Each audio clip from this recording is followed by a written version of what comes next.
So I guess just to start, we could go around and just give brief introductions of ourselves for the sake of recording before we start. So I'm Josh. I'm a freshman at UW in ESRM. I'm Nina. I'm also a freshman at UW, and I'm majoring in environmental science. I'm Corey. I am a PhD student at the School of Forestry at UW, and I am also a first year. Right, awesome. So just to start off, Corey, would you mind giving us like sort of a rundown of your career and what's led you to this point? Sure. Yeah, happy to. So I started also as an undergrad doing marine biology and environmental science type stuff, and really enjoyed that, enjoyed doing ocean work. And then I was in the US Peace Corps, where I was lucky enough to get placed in the Philippines, where I lived for 3 years and worked with a coastal fishing community there, and worked on sort of marine protected area issues, and assisted with some other projects at the university, which was my host site. And from there, I worked on fishing boats in Alaska as an observer, which is really fun. If anybody listening is like looking for a cool job after you graduate from undergrad, like fisheries observing is super fun, and you make good money. And then I got my master's in public health, and then went to Michigan and worked as the minority health epidemiologist for a year there. Then was a Knauss Fellow with the US House of Representatives, Natural Resources Committee, the subcommittee that has jurisdiction over wildlife and the oceans. And then I went into advocacy, and I worked for the Pew Charitable Trusts in DC for a couple of years doing their national fisheries portfolio. And for the last 9 years, I have been with Ocean Conservancy out of Santa Cruz, California, managing their West Coast fisheries portfolio. And as part of that work, it's really focused on promoting ecosystem-based fisheries management, which is just thinking about fisheries management in a more holistic way. Also on climate change, and also aspects of social justice within fisheries management. So it's been a lot of fun. I grew up in Seattle, so it's like really exciting to be back on the West Coast. And then in the last year, I've also sort of expanded what I do professionally, and I am now a student, which is really awesome, at UW. And I am also a member of the Pacific Fishery Management Council, which is a federal government advisory body that advises on fisheries, kind of, I guess, what it sounds like it is. And so that's been really interesting, and really, really privileged to do that. So what would you say are your motivating factors in your field? Like what drew you to this career path, and what keeps you motivated? Ooh. I would say like what keeps me motivated is I just think about having access to fisheries for all of our great grandchildren, and how every one of those kids and humans should have the ability to go fishing, whether that means that they should be able to recreational fish because they think it's fun, whether they should be able to subsistence fish because they want to eat it or it's part of their culture. They should be able to commercial fish if they want that to be their livelihood and be part of like a really one of the oldest livelihoods in the entire world. And it's a big issue because it has to do with environmental sustainability. So making sure that we have fish stocks that are healthy and available, making sure that we have an ecosystem that can physically support healthy fish stocks. And then the social justice side of things, which is making sure that everyone has the ability to do that. So, commercial fishing, especially on the West Coast, most of the money and the resources are available to white men, even though that is certainly not the majority of the fishing community. Commercial fishing has that, and I would personally love to see that open up to everybody. So every little girl can dream about going commercial fishing, and nobody has to feel uncomfortable on a boat or unwelcome, or even just the historical allocation of wealth to white people is changed, and other people are able to financially afford to be able to go fishing. So sort of my vision and my reason for doing everything is that we have fisheries down the road and everyone gets to eat fish and enjoy being part of fish.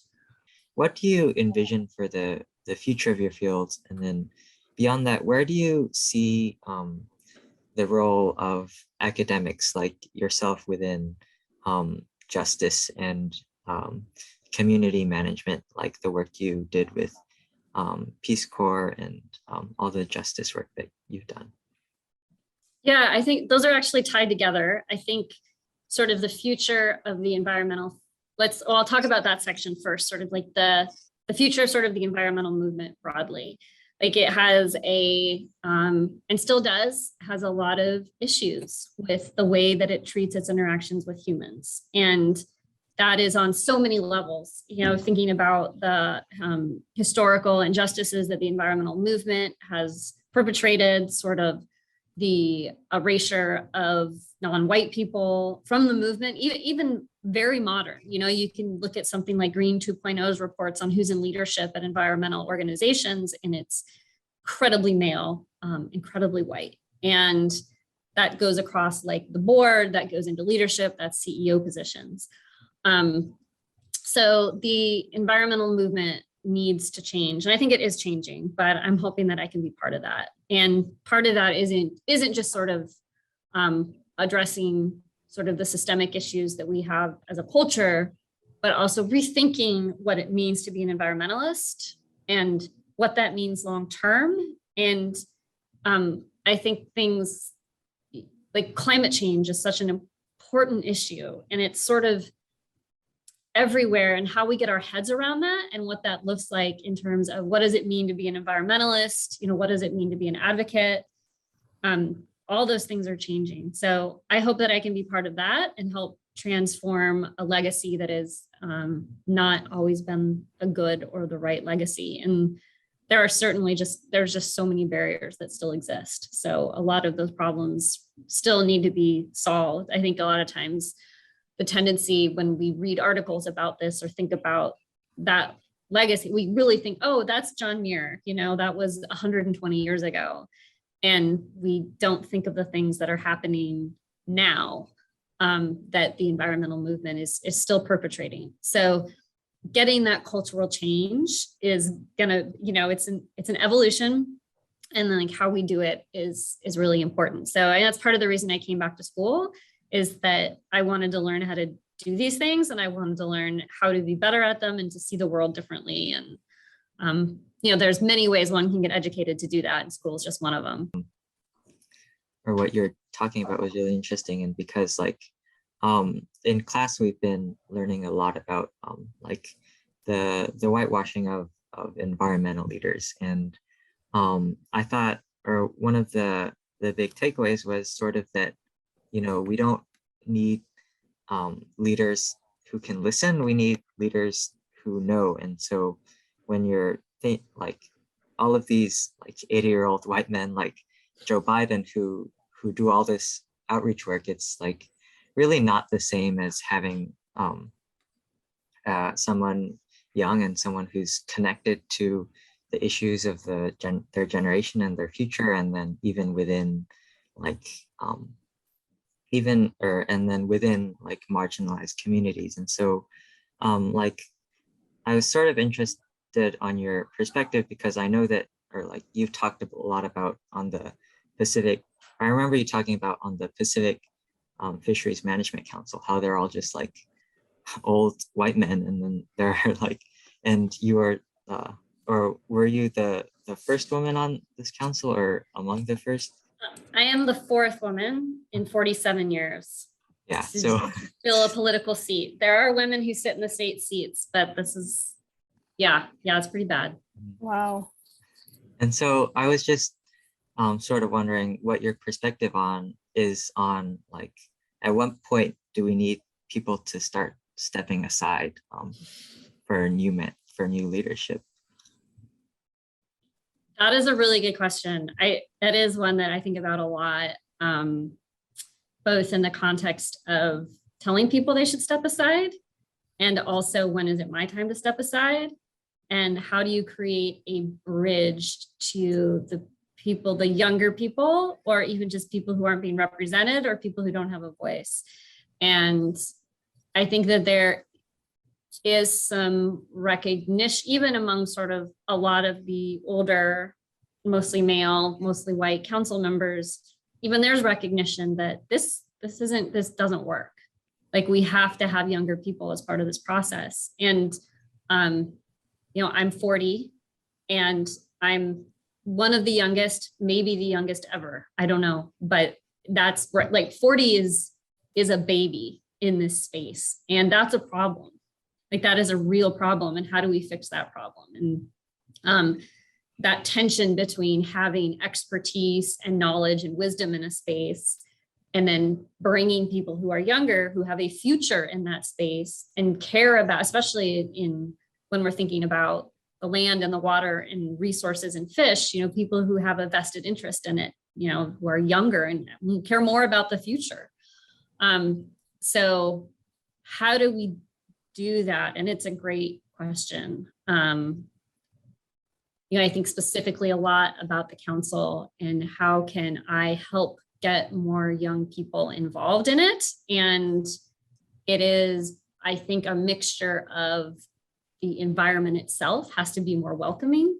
How does that happen? Is it just representation? Is it logistics? Is it that, to be totally honest, like fisheries policy, it's really kind of uncool, you don't go to a party and people are like, oh, tell me more about that. It's not cool, but it's, how do we bring people into this? And I hope that with climate change and the biodiversity crisis, that we're going to see more people who want to do this kind of work. And that I'm responsible for making the space for them to come do that work.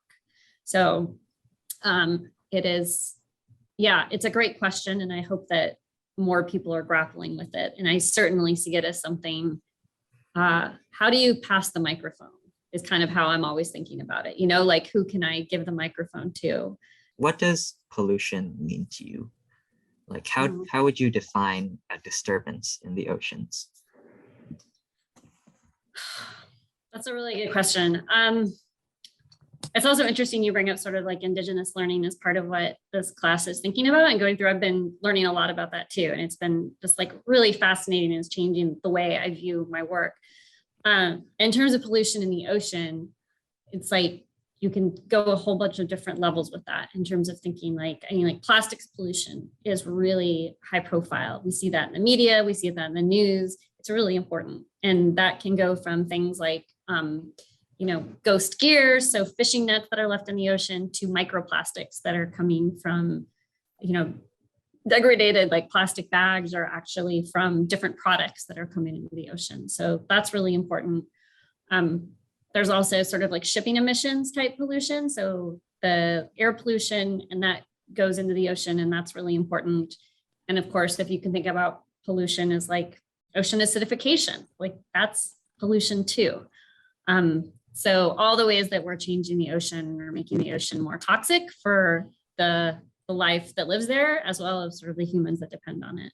Oh, I think we do hear a lot about the fish side of that, because a lot of times, especially sort of in the higher trophic species, as well as fish that are in inland waters or near shore waters, they tend to carry more pollution with them. And that's like a huge issue for people who consume a lot of fish. And that disproportionately affects Indigenous and Asian American populations who consume more seafood. So how does ecological grief manifest in your work or your field of study? Yeah, I think it manifests a lot, actually. I think that within sort of the environmental side of my work and, working for Ocean Conservancy and being a part of that community and a community with other environmental advocates, there's a tremendous amount of grief. I think people have a lot of climate anxiety. There's just a lot of negative feelings and a lot of lack of hope about where things are going. I think that perhaps those words wouldn't be used, but I think there's actually a lot of grief among fishermen who are on the water and are seeing the world change. And perhaps they don't have quite the scientific words or concepts that we have after we've been to classes and such. But you see a lot of sadness. You see a lot of comments about it, and fishermen are famous, the sky is falling, but it's real and it's manifesting in a bunch of different ways. And even in public contexts, we have people who are willing to show extraordinarily openness about what they think and they see is happening, and it's incredibly sad. So if this is what's happening now, it's like, what does it look like in 50 years? And, it's the responsibility of the three of us to get us there. But I don't want to speak for any community that's not my own, but I see it manifested in the things that people say and the way they think about things. So. Yeah, so working as a researcher, how does your career pathway, and I guess your relationship with the environment, help you cope with that, or does it help you cope with that?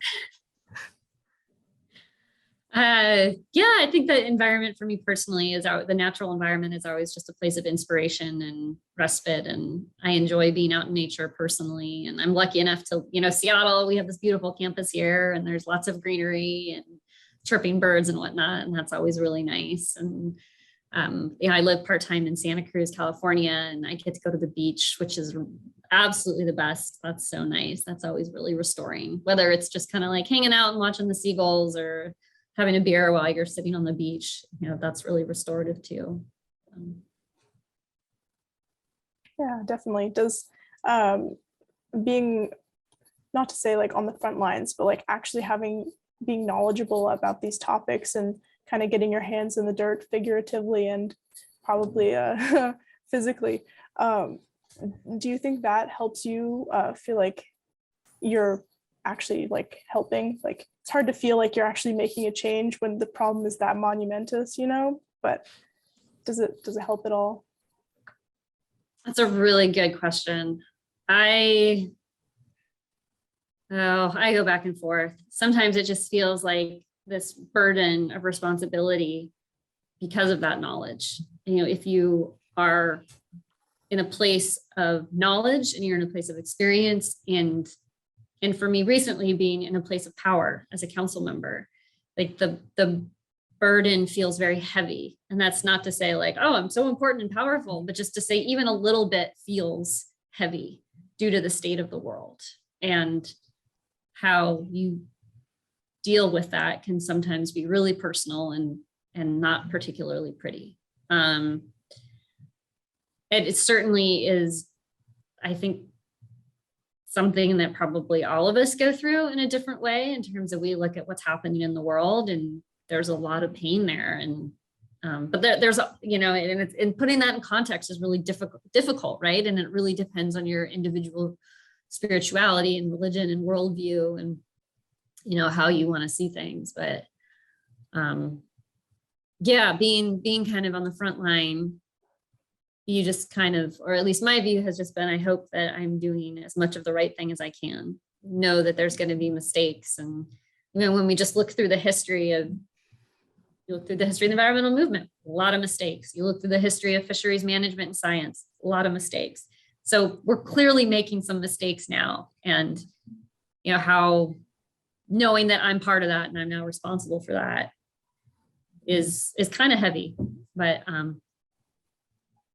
part of it is also at some point, as kind of you were both kind of alluding to, you kind of just have to step up and hope that in the best ways you can, just kind of keep learning, keep your ears open, and try to stand up for the right thing when you can. Yeah.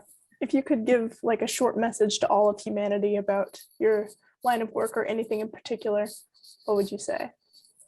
Oh gosh, eat more fish, as long as it's local, make it as local as you can. Don't overfish.